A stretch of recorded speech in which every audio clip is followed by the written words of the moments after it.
쳐놓게 되면 거기에 다양한 많은 자료가 쏟아지는 것을 보게 되어집니다. 특별히 감사라고 하는 단어를 한번 쳐보세요. 거기에 그 감사에 관련된 자료가 수없이 나옵니다. 자, 인간이 만든 컴퓨터의 기능이 그러하다라고 한다면 사람의 이 뇌는 컴퓨터보다 더 탁월한 것이 아니겠습니까? 감사라고 하는 말을 떠올리면서 내가 감사의 선물을 준비하고 감사의 글을 쓰는 순간에 어떻습니까? 여러분 마음속에 감사로 가득 차게 되어집니다. 다시 말씀드리면 이 감사를 말하기만 하면, 감사를 생각하기만 하면 우리의 이 뇌 기능에서 온 전신에 감사로 가득 차게 한다고 하는 것이죠. 그래서 잠언에 말씀하시기를 이 말을 사람의 입을 잘 다스려야 된다. 왜냐하면 죽고 사는 것이 혀의 권세에 달렸나니 혀 쓰기를 좋아하는 자는 혀의 열매를 먹으리라. 이렇게 말씀하고 있습니다. 또 사람은 입술의 열매로 인하여 복록을 누리나니 그랬습니다. 우리가 늘 감사를 되뇌이고 고백하게 되어지면 나도 모르는 사이에 이 감사의 사람이 되어집니다. 아멘. 알렉산더 솔제니치는 육군 장교 시절에 문서 위조죄로 시베리아 정치 수용소에 11년 동안 감금이 됩니다. 이해할 수 없는 이유로 강제 노동을 강요받았습니다. 화병으로 쓰러질 지경에 그는 옆에 한 신실한 크리스찬을 만납니다. 자기보다 더 혹독한 노동과 부역살이에 고난을 당하는 그의 얼굴에는 항상 기쁨과 평안함과 온화함으로 가득 차 있었습니다. 어떻게 똑같은 사람인데 저 사람은 저렇게 얼굴이 화평하고 편안하고 기쁠 수가 있을까? 이 지옥 같은 강제 노동 수용소에서 저럴 수 있다는 말인가? 어느 날 말을 걸었습니다. 여보, 당신은 이 부역살이와 강제 강제 수용소의 생활이 그렇게 즐겁소? 나는 지옥이 따로 없다고 생각하고. 그때 그 경건한 크리스찬은 말하길, 그렇지요. 강제 노동 수용소가 뭐 그렇게 즐겁겠습니까? 그러나 저는 이 상황 속에서도 하나님께서 나와 함께 하심을 믿고 이 고난의 시간이 내게 필요하게 하나님은 나를 향하여 무엇인가를 계획하고 계신다라고 하는 사실을 믿기 때문에, 또 하나 하나님을 사랑하는 사람, 곧 그 뜻대로 부르심을 입은 사람에게는 합력하여 소원을 이룬다고 하는 사실을 믿기 때문에 나는 이 강제 노동 수용소에서도 감사할 수 있었고, 그래서 그 감사의 마음이 내 가슴 속에, 내 마음 속에 가득 차게 되다가 원망과 미움과 증오가 떠나고 없었습니다. 여기에 충격을 받은 솔제니치는 그날부터 억지로 감사를 되뇌이기 시작했습니다. 이상하게도 하루 이틀 사흘 지나는 동안에 원망스럽고 짜증스럽고 미워하고 증오했던 그 마음에 조금씩 밝은 마음이 생기고 기쁨이 찾아오고 감사가 찾아오는데, 왜 감사가 찾아오는가? 자기도 모르는 사이에 감사를 되뇌임과 동시에 오늘 내게 주어진 이 현장에서 내 자신을 되돌아보는 그런 시간을 가지게 되었고, 그리고 경건한 그 크리스찬 동료를 보면서 하나님의 임재를 생각하는 가운데 그는 감사의 사람이 되었습니다. 그 후에 그는 이제 강제 수용소에서 나와서 그의 경험을 토대로 해서 쓴 책이 수용소의 군도라고 하는 대작을 저서합니다. 이로 인해서 1970년 그는 노벨 문학상을 받습니다.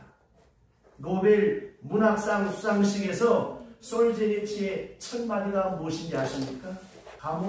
감사합니다. 사랑하는 성도 여러분, 우리는 해마다 추수감사주의를 맞이합니다. 이 감사는 굉장히 중요한 삶의 덕목입니다. 우리나라 사람들은 그렇게 막연하게 하늘에 감사했고 농사를 지으면서 우리의 선조들의 삶을 보면 10월 영고, 동매, 무천 이런 제천 행사가 한 해의 농사를 지어놓고 풍요를 신 하늘에 감사했다라고 하는 것입니다. 하나님을 모르던 우리 할아버지, 우리 할머니 그 위에 우리 조상들이 이런 감사의 마음이 우리에게 있었어요. 그러다가 서양 선교사들이 이 땅에 들어오면서 이 추수감사절에 대한 것을 알게 되었고 그래서 이 추수감사에 대한 것을 이 땅에 정착시키게 되었는데 이 추수감사라고 하는 것은 그냥 막연한 감사가 아니라 100% 하늘에 감사하는 마음의 표현이요 삶의 고백이라고 하는 것입니다. 그래서 서양 사람들은 우리보다 먼저 감사라고 하는 것을 몸에 익히게 되었고 막연한 감사가 아니라 구태의연한 감사가 아니라 구체적인 감사, 진정성 있는 감사 그것이 그들의 생활이 되었다라고 하는 것입니다. 여러분 미국 사람들이 자주 쓰고 우리가 자주 쓰는 말이 뭐예요? 땡큐라고 하는 말. 땡큐라고 하는 말하고 싱크라고 하는 말하고 같은 어원이고 같은 뜻입니다. 생각하니까 감사하는 것. 깨닫지 못하는 사람은 잠언에 보면 미물만도 못하다고 했습니다. 깨달으면 여러분 얼마나 감사합니까? 여러분 수천억을 가져도 깨달음이 없으면 거기는 감사가 없고 탐욕밖에 없습니다. 그러나 여간의 채소를 먹고 나물을 먹으면서도 깨달음 있는 사람은 행복할 수 있고 감사할 수 있다고 화목할 수 있다고 잠언은 말하고 있습니다. 우리나라 기독교 역사에 몇 마디가 있는데 1054년 기독교가 이렇게 하나로 내려오다가 이 기독교가 분열이 되어집니다. 기독교가 동교회와 서교회로 분열이 되는데 동교회는 여러분 아시는 바대로 러시아를 생각하면 돼요. 히랍 정교회로 갈라지고 하나는 카톨릭으로 서교회는 캐톨릭으로 갈라지게 되어집니다. 이 분열의 원인은 신학적인 의미 때문에 이 분열하게 되어집니다. 그래서 동교회와 서교회 기독교가 하나로 내려오다가 동교회, 서교회로 나누게 되고 그리고 500년 후에 이 서방교회, 서방교회가 다시 이 신앙의 형식화 문제로 분열을 하게 됩니다. 먼저는 신학적인 문제로 분열했다면 이제 500년이 지난 후에는 신학과 상관없이 형식적인 문제를 가지고 분열하게 됩니다. 그래서 캐톨릭과 프로테스탄트, 이 구교 신교로 갈라지게 되어집니다. 그리고 또 15년 후에는 1534년에 영국의 구교 속에 포함되어 있다가 이 영국이라고 하는 나라의 교회가 이 분열이 되어서 나온 것이 무엇인가 하면 앵글리칸 처치, 이 성공회가 또 여기에서 분열이 되어집니다. 그래서 영국 국교가 생기고 영국 국왕이 강제적으로 모든 국민들에게 이 성공회로 다 오게 그렇게 핍박을 가하게 되었습니다. 여기에 저항했던 그 당시 경건한 우리 청교도들이 형식에 매이지 않고 자유롭게 신앙생활하기 위해서 영국 국왕이 강요하는 성공회로 가지 않고 이제 신앙의 자유를 찾아서 1620년 9월 달에 메이플라워라고 하는 작은 목선을 빌려 타고 102명이 이제 대서양을 건너 북미 대륙을 건너가게 됩니다. 이 북미 대륙으로 건너가게 된 그 이유는 어떻게 하면 예수를 잘 믿을 수 있을까? 어떻게 하면 주의를 잘 지키고 어떻게 하면 청교도의 신앙을 유지하며 살 수 있을까? 이 순수한 목적을 가지고 저들은 떠나게 되었습니다. 66일 동안 항해를 계속하는 가운데 미국 동부 연안 카드 항구에 도착을 했는데 케이프 항구에 도착했는데 이 케이프 카드 해안에 도착했지만 이 항로를 이탈하면서 지연 도착하고 이미 계절은 추운 겨울이라 저들은 바람에 밀려서 플리머스 항구에 도착하게 되었습니다. 66일 동안 항해하는 동안에 반이 죽었습니다. 얼어 죽고 굶어 죽고 병들어 죽었고 거친 파도와 싸우다가 배가 흔들려 바다에 빠져 죽고 반이 죽었어요. 그래서 케이프 카드 해안에서 밀려서 우여곡절 끝에 미국 동부 매사추세츠주에 있는 플리머스 항구에 저들이 도착하게 됩니다. 1621년 3월 30일에 저들이 거기에 도착하게 되었습니다. 성도 여러분, 이 복음을 간직한 사람들은 오늘 현재의 삶에 만족하지 않고 언제나 미래를 동경하고 새로운 세계를 동경하면서 그냥 현실에 구태의연하게 안주하는 것이 아니라 새로운 도전과 새로운 미래를 향한 그것을 향하여 나가게 되어졌습니다. 나가게 되어진 이유가 자신들의 안일과 행복과 어떤 성공을 위해서가 아니라 어떻게 하면 바른 삶을 살 수 있을까? 어떻게 하면 하나님을 더 잘 섬길 수 있을까? 이것이 바로 이 청교도들의 신앙이었습니다. 이 신앙이 결국 미국이라고 하는 거대한 아메리카를 만들게 되었습니다. 그래서 지금도 미국은 이 추수감사주의를 국경일로 지키는 거예요. 여러분 수차례 이렇게 말씀을 드렸습니다마는 미국 대통령을 처음 만난 브라질 대통령이 한 말이 있습니다. 우리 조상들은 금 찾으려고 하나님을 버렸어요.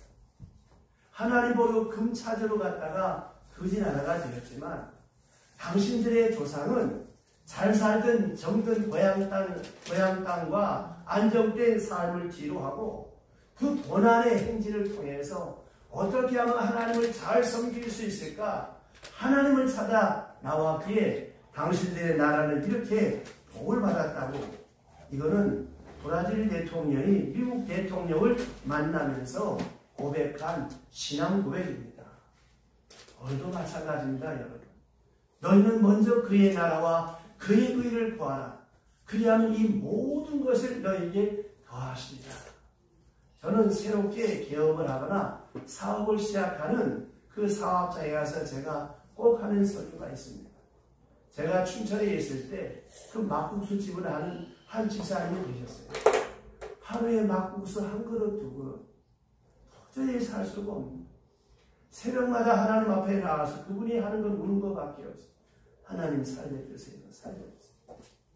그래서 제가 신방을 가서 그 얘기했습니다. 집사님, 이제부터 막국수 한 그릇을 만들더라도 이 막국수 내 아들 내 딸에게 먹인다는 마음으로 제일 좋은 재료, 최고로 좋은 재료를 써라. 정성을 다해서 막국수를 만들어 보세요. 돈이 얼마나 남는가 그거 생각하지 마세요. 일단 기도하며 그렇게 해보세요. 정말 이분들은 내 말을 하나님의 말로 들어요. 그렇게 했더니 석 달 만에 입소문이 나기 시작하는데 사람이 너무너무 많이 몰려듭니다. 그러다가 또 이분이 이제 춘천은 닭갈비가 유명하잖아요. 닭갈비를 하는데 하나님이 아이디어를 주시더라고요. 토종닭을 잡아서 즉석에 양념해서 숯불로 구워주는데 이게 또 입소문이 나서 애들만도 대박이 나. 그래서 오래전에 대통령 대회가 거기 다녀갈 만큼 거기에 기록이 되어져 있더라고요. 제가 한 5, 6년 전인가 언제 휴가 가다 한번 들려갔는데 그렇게 성공을 했습니다. 여러분, 우리들이 하나님을 버리고 하나님을 멀리하고 내 즐거움과 내 성공을 위해 따라가면 아무것도 남는 것이 없습니다. 하나님 따라가기 위해서 물질의 손해, 육체의 고통, 명예의 손해, 아픔이 있어질지라도 하나님의 영광을 위해서. 이 청교도의 신앙이 무엇입니까? 돈 잘 벌고 잘 먹고 잘 살고 좋은 대학이 아니에요. 성공 출세가 아니에요. 하나님께 영광. 오직 이 한 가지를 가지고 저들은 핍박을 받으며 모든 박해 가운데 묵묵히 하나님의 거룩한 뜻을 이루기 위해 달려갔습니다. 가만히 한번 생각해 보세요. 이 사람들이 가만히 있었으면 핍박이 있었겠습니까? 그냥 하라고 하면 그대로 하지 이렇게 살았더라면 이런 기적의 주인공이 되는 조상이 되지 않았을 거예요. 그리고 모험을 감행하지 않았을 거예요. 그들은 가다가 죽어도 여한이 없다. 가다가 배가 뒤집혀 죽어도 후회가 없다. 이런 뜨거운 신앙적 열망을 가지고 저들은 새로운 믿음의 땅을 향하여 나갔다라고 하는 것입니다. 그래서 기독교는 순교자가 나오는 거예요. 신앙생활도 여러분 적당하게 하면 좋을 것 같으지요. 거기에는 신령한 능력이 나타나지 않습니다. 아이고 적당하게 살지 그러면 순교자가 없는 거예요. 여러분 가만히 생각해 보세요. 좋은 일에는 항상 핍박이 있고 어려움이 있어요. 나쁜 일은 너무너무 협력이 잘 돼. 수고로우면 저절로 돼. 게으르는데 돈 들어? 힘들어? 안 들어요. 가만히 있으면 자동적으로 게을러져. 그럼 나중에 못 걸어. 그러나 여러분 건강을 위해서 어떻게 됩니까? 힘들게 뛰고 운동해. 안 그러면 병원 가서 돈 깨지고 고통당하고 아픔을 당하는 거예요. 항상 선한 일에는 애씀과 수고를. 그래서 바울이 디모데에게 경건을 연습하라. 왜 안 되니까? 좋은 거는 자꾸 연습해야 되는 거예요. 여러분 감사할 수 없는 조건에서 감사합니다. 자꾸 되뇌어 보세요. 내 온 몸이 감사로 가득 찰 줄로 믿으시길 바랍니다. 저들은 새 대륙에 가서 첫 번째 한 일이 농사일이었어요. 이스라엘 백성들이 가나안 땅에 들어가가지고 첫 번째 한 일이 농사일이었는데 농사하는 법을 모르니까 먼저 와서 살던 가나안 족속들이 농사하는 법을 배웠듯이 이 청교도들도 새로운 대륙에 들어가서 농사하는 방법을 모르니까 이미 그곳에 와 있던 그 인디언들에게 농사하는 법을 배웁니다. 그 원주민들에게 농사하는 법을 배우는데 제일 먼저 옥수수 심는 법을 배웠습니다. 거친 땅이었기 때문에 옥수수를 심어서 그것을 새 곡식을 거두어서 그들은 음식을 만들어서 첫 번 하나님 앞에 감사의 예배를 드렸어요. 이것이 여러분 추수 감사절의 기원입니다. 제가 늘 여러분에게 강조하죠. 첫 것, 내 생에 학교 졸업하고 처음 받는 월급. 얼마나 귀한 것입니까? 농사지에서 제일 먼저 얻는 첫물 얼마나 귀한 것입니까? 여러분 자녀를 낳았을 때 첫 아들 첫 딸 얼마나 귀한 것입니까? 이거를 하나님 앞에 저들은 바치며 감사하며 눈물 어린 감사절을 지켰다고 하는 것입니다. 감사절을 지키는데 저들의 감사절에 세 가지 정신이 있습니다. 첫째, 먼저 뜻을 이루지 못하고 도중에 죽은 동료들을 생각했어요. 고국을 떠나서 66일 동안 항해하는 동안에 반수가 죽었습니다. 얼어 죽었고 굶어 죽었고 병들어 죽었고 물에 빠져 죽었고 어려움 속에 도착했는데 그의 겨울이 너무 추워서 그 중에 남은 사람이 반이 죽은 거예요. 그 와중에 살아남은 사람들이 농사를 지었습니다. 그걸 첫해 이 농사를 이 곡식을 얻어서 감사절을 지키는데 제일 먼저 생각한 것이 무엇이냐? 함께한 동료들을 생각합니다. 뜻을 이루지 못하고 죽은 친구들, 새 세계를 찾아가서 마음껏 신앙의 꽃을 피우자고 함께 다짐하고 약속했는데 그 뜻을 피우지 못한 친구들, 동료들을 생각했다는 것입니다. 여러분 우리에게 가까운 뼈에 사무치는 깊이 생각할 수 있는 내 온 마음을 다 주어도 아깝지 않은 친구, 동료가 있다고 하는 것은 축복입니다. 여러분 행복이 어디서 옵니까? 사람들은 너무 행복을 막연한 데서 찾고 먼 데서 찾습니다. 정말로 행복이 어디 있느냐? 내 옆에 가까운 동료가 있다고 하는 데서 행복이 오는 거예요. 내게 정말 내 목숨을 줘도 아깝지 않을 그런 친구가 있다는 사람은 행복한 사람이에요. 그럼 그 우정은 그냥 만들어지나요? 내 수고, 내 희생, 내 헌신 없이는 우정이 안 만들어지는 거예요. 그건 서로 똑같습니다. 이런 좋은 동료가 있다고 하는 것. 여기에 삶의 의미가 있고 여기에 삶의 의욕이 주어지는 거예요. 근데 오늘 보면 너무 내 주변에 동료들을 무시하고 살아가고 잊어버리고 살아가고 자기 하나의 편안함 때문에 그러니까 삶의 의미가 없는 것입니다. 오래전에 한국 사람의 행복지수를 조사하니까 61%밖에 안 됩니다. 아마 지금은 더 떨어졌을 거예요. 자, 이건 뭘 말하는가? 이 원인을 조사해 보니까 혼자 사는 데 있다고 하는 거예요. 이 혼자 산다는 게 아파트에 혼자 산다는 의미가 아니고 내 주변의 사람들에 대한 개념이 다 없어져 버려요. 나 뺄 게 없는 거예요. 안 주고 안 가. 이기주. 여기서 내 삶이 편안한 것 같지만 삶이 무료해지고 재미를 잃어버리고 재미가 없으니까 무료해지고 그러니까 뭐가 됩니까? 알코올 중독자가 늘어나게 돼요. 마약하는 사람이 늘어나게 돼요. 그 다음에 자살 충동을 느낀다는 거예요. 오늘도 조사를 해보면 자살 충동을 느낀다는 사람이 응답자의 43%입니다. 이건 뭘 말하는 것입니까? 삶의 의미를 잃어버린 거예요.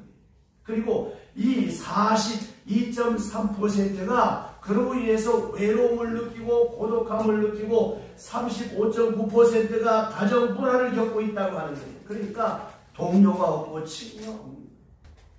몸으로 가까이는 혼자 살아서 편하고 좋은데 행복하지 않아요. 기쁨이 없어요. 삶의 의미가 없습니다. 이 청교도들이 같이 떠나고 꿈을 같이 꾸었는데 꿈을 이루지 못하고 도중에 죽은 사람들을 생각해 보니까 반이 넘었어요. 남은 사람들이 농사를 지어서 첫 곡식을 거두 하나님 앞에 감사하고 그다음에 생각한 것이 무엇인가 하면 먼저 간 동료들이에요. 그래서 첫 번째 감사 예배를 그들이 묻힌 공동묘지에서 추수감사절을 지켰어요. 얼마나 그들의 마음이 애잔하고 아팠겠습니까? 동료들을 생각하는 마음이 모두가 눈물로 하나님 앞에 감사의 찬송을 부르고 감사의 예배를 불렀다는 것입니다. 여러분, 우리들이 세상을 살아가는데 내 주위에 좋은 동료가 있고 믿음의 동반자가 있고 친구가 있다고 하는 것은 축복입니다. 그들과 더불어 살아간다, 함께 살아간다, 삶의 의미를 나눈다, 공동으로 살아간다, 내가 섬길 수 있는 사람이 있고 살아갈 수 있다는 사람이 있다는 것이 행복이요 은총인 줄로 믿으시길 바랍니다. 그러니까 이들이 그날 그 친구들을 생각하고 함께 기도하고 함께 찬송하면서 야 친구야 우리 더 예수 잘 믿자 이렇게 다짐하고 왔는데 많이 죽었어요. 그 동료들을 잊지 않았다는 거예요. 두 번째로 포함한 게 뭐냐면 이웃이었습니다. 이 감사절에 첫 곡식을 거둬놓고 이 감사할 때 그들의 이웃이 누굽니까? 인디언이었죠. 처음 생소한 땅에 왔을 때 그들의 농사법을 가르쳐 주었던 이 인디언들 농사를 거둬가지고 추수감사를 지켰는데 그들을 초청한 거예요. 피부를 생각하지 않고 어른을 생각하지 않고 문화를 생각하지 않고 초청했습니다. 그 이웃들이 올 때 그냥 왔겠습니까?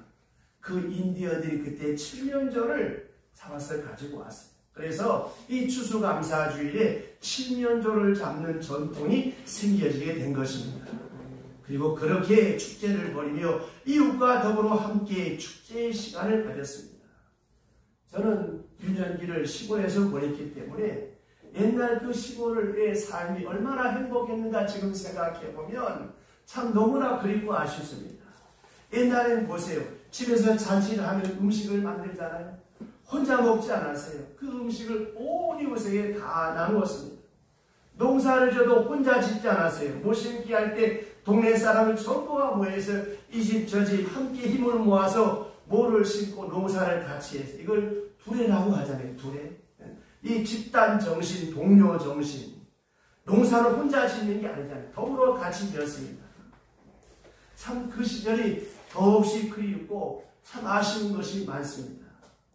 그때 온 마을 사람들이 함께 축제와 같이 모내기를 하고 못밥을 먹고 얼마나 아름답습니까?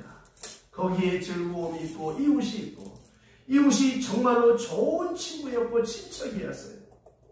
그런 시절이 우리나라에 있었다고 하는 것입니다. 여러분, 성경 말씀을 가만히 보세요.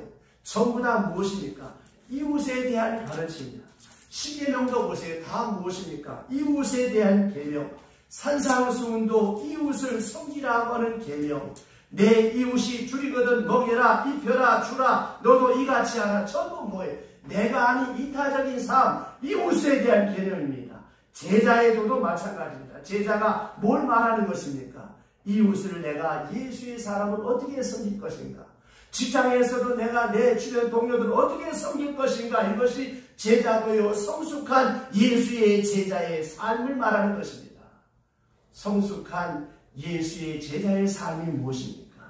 내 이웃을 내 몸같이, 이웃을 잘 섬기는 그가 진정한 예수의 제자요. 이웃을 섬기는 것은 결과적으로 무엇을 말하는 것입니까? 주님을 섬기는 것이기 때문에 그렇습니다. 이 청교도들의 감사는 이웃의 개념을 강화했습니다. 먼저 세상을 떠난 동료를 생각했고 이웃을 생각했고 그 다음에 더 중요한 것이 무엇이냐? 하나님께 감사했습니다. 서두에 말씀드렸던 것처럼 핵국식으로 음식을 만들어 놓고 동료를 생각하고 이웃을 생각하고 하나님께 감사 예배를 드렸습니다. 여러분, 그리스도인의 모든 것을 종합한 중심이 무엇이냐면 하나님입니다. 하나님이 떠난 신앙의 삶은 의미가 없는 것이죠. 우리의 삶의 중심은 하나님입니다. 이 하나님이 있는 사람의 삶과 하나님이 없는 사람의 삶은 하늘과 땅 차이입니다. 오늘도 보세요. 예수를 잘 믿거나 안 믿거나 그 마음속에 하나님이 있는 사람은 가치관이 달라. 생을 지향하는 목적이 달라. 세상을 보는 눈이 달라. 예수 없는 사람은 어떻습니까? 그저 자기 자랑, 자기 즐거움 이거 외에는 아무것도 없는 것입니다. 그래서 예수를 믿는다는 것이 여러분 얼마나 큰 은총이고 큰 축복입니까? 여러분, 하나님을 떠난 신앙의 삶은 의미가 없는 거예요. 왜냐? 그분은 우리의 생명을 주었고 우리의 삶의 터전을 주신 것이 그래서 감사하는 것입니다. 감사하는데 먼저 하나님 앞에 감사하는 삶이 왜 중요하냐? 하나님이 우리의 삶의 중심이기 때문에 중요한 것입니다. 구약시대에 보면 생명의 중심이 하나님이었어요. 그리고 하나님을 찬양하라고 외쳤습니다. 근데 찬양도 그냥 찬양이 아니라 춤추며 악기를 동원했습니다. 비파와 수금, 현악과 통수, 그 말이 뭐냐면 형식적인 것이 아니고 모든 악기를 동원해서 목소리로 온 마음을 다하여 하나님을 찬양하라고 하는 것입니다. 왜냐? 하나님이 내 삶의 주인이요. 하나님이 내 삶의 중심이기 때문에 그렇습니다. 구약시대의 제사는 두 가지 형식이 있습니다. 하나는 반드시 제물을 필요로 해요. 제물은 양과 곡식입니다. 두 번째가 뭐냐면 하나님을 향한 예배에 모든 백성이 참여하는 거예요. 참여도 그냥 참여하는 것이 아니라 춤추며 찬양하며 청교도들은 그렇게 그날 감사했어요. 여기까지 인도하시는 그 하나님께 감사하고 새 생각하신 하나님께 감사하고 새 세계를 주신 하나님 앞에 감사하면서 이웃과 더불어 하나님 앞에 감사의 예배와 나눔으로 그날을 복되게 지켰다고 하는 것입니다. 추수감사는 하나님께 영광을 이웃과의 나눔을 그래서 이 추수감사절은 우리가 해마다 온 가족 초청주일로 지켜을 했잖아요.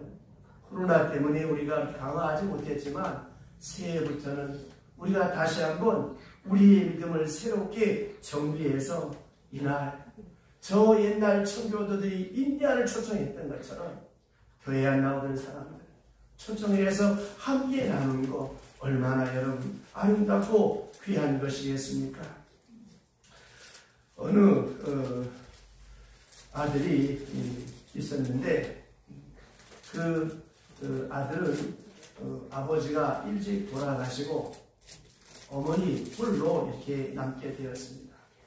남편을 잃어버렸을 때 그 가정의 삶이 얼마나 빈핍했겠습니까? 남편을 잃은 그 어머니는 어렵게 아들을 공부시켰습니다. 아들도 그런 어머니의 뒷받침에 부응하여서 가난하고 척박한 삶이었지만 열심히 공부를 했습니다. 그리고 소원이 무엇이냐고 그 아들에게 물어보면 그 아들의 대답은 우리 어머니 내가 성공해서 보강시켜 드리는 것이 내 소원입니다. 이렇게 말하곤 했습니다. 가난하고 척박한 살림살이에서도 이 어머니는 언제나 하나님 앞에 기도했습니다. 하나님, 내게 이렇게 가난한 삶을 살게 하신 것 감사합니다. 이 가난 때문에 남편을 앞세운 것 때문에 아픔도 많았지만 내게 이런 가난과 아픔이 없었다면 내가 하나님 앞에 눈물로 기도할 수 있었겠습니까? 내가 이렇게 하나님을 애타게 매달릴 수 있었겠습니까? 하나님, 우리 아들 죄악에 빠지지 않게 하시고 젊은 날 하나님 허황된 곳에 매이지 않게 하시고 공부에 매진하게 하셔서 하나님을 찬양하는 아들이 되게 해달라고 일부여월신 이 어머니는 아들을 위하여 기도했습니다.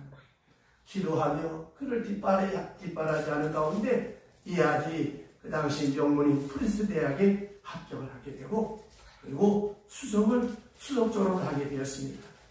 수석 졸업자에게 주는 금메달을 받을 때 그 아들은 어머니를 단상으로 부르면 안 되겠습니까? 예정이 없던 행사에 그 총장이 말할 때 괜찮다고 부르라고 그 어머니의 목에 금메달을 걸어드리면서 어머니 아버지 돌아가신 후에 17년 동안 저를 위해서 기도해 주시고 뒷바라해 주신 것 감사하고 특별히 감사한 것은 어머니는 그 척박한 살림살이 속에서도 17년 동안 내게 감사의 마음을 잊지 않게 감사를 가르쳐주신 우리 어머니 감사합니다 하면서 그 메달을 걸어주었습니다. 그가 바로 1920년 노벨 평화상을 받은 미국 28대 대통령 우드로 윌슨 대통령이었습니다. 이 감사가 여러분의 감사가 되시기를 주의 이름으로 축원합니다. 아멘.